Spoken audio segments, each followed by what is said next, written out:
Tax fighters, we need all hands on deck right now.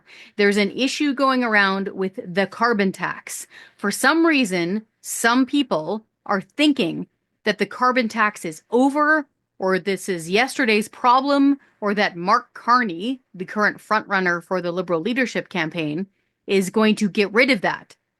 None of these things is true, okay? The carbon tax is still here. You are paying it. You are paying it to drive to work if you use a gasoline or diesel powered vehicle. You are paying it to heat your home if you use natural gas or propane.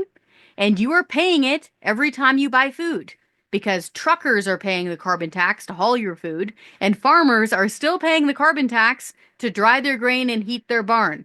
The carbon tax is still here.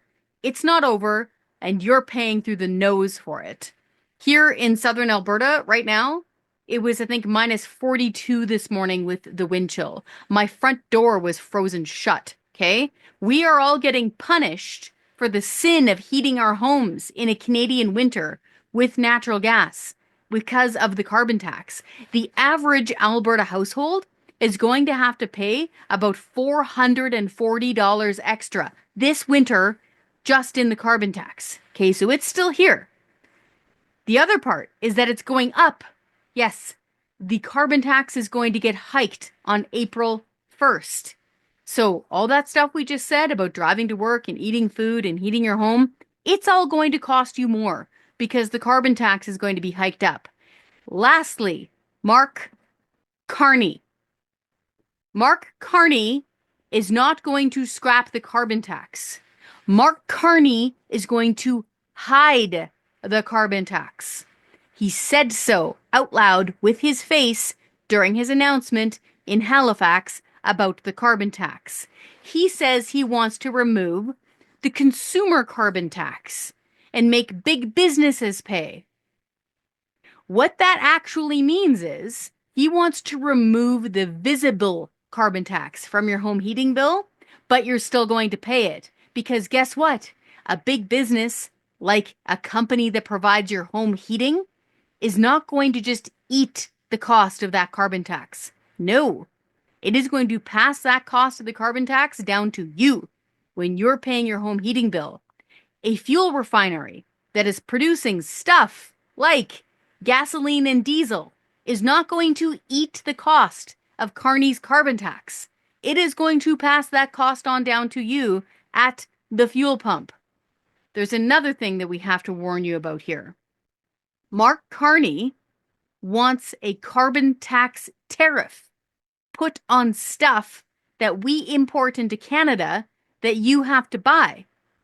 It goes something like this, and it's all through this book. I highly recommend people buy this book and read this thing because Carney wrote it just a couple years ago, and he explains how much he loves carbon taxes all through it. Several chapters about it.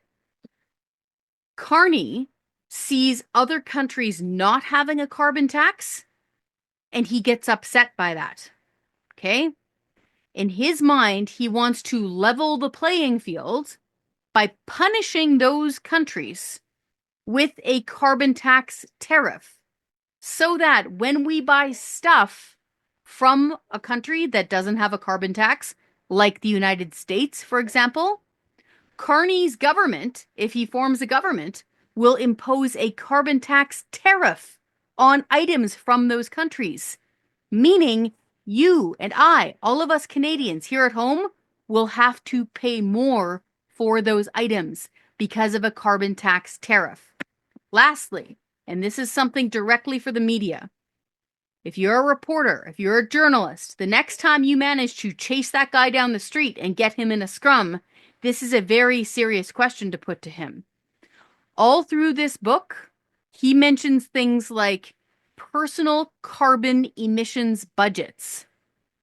It sounds like for both individuals and businesses, carbon emissions budgets. What does he mean by that? And how would he track and monitor those things here in Canada? So folks, this is not over. The carbon tax is not over. It's still here. It's still costing you an arm and a leg. The issue is it's going to go up on April 1st.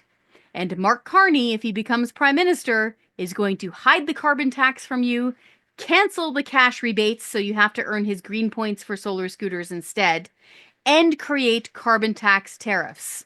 The bonus question, what does he mean by carbon emissions budgets for individuals and businesses?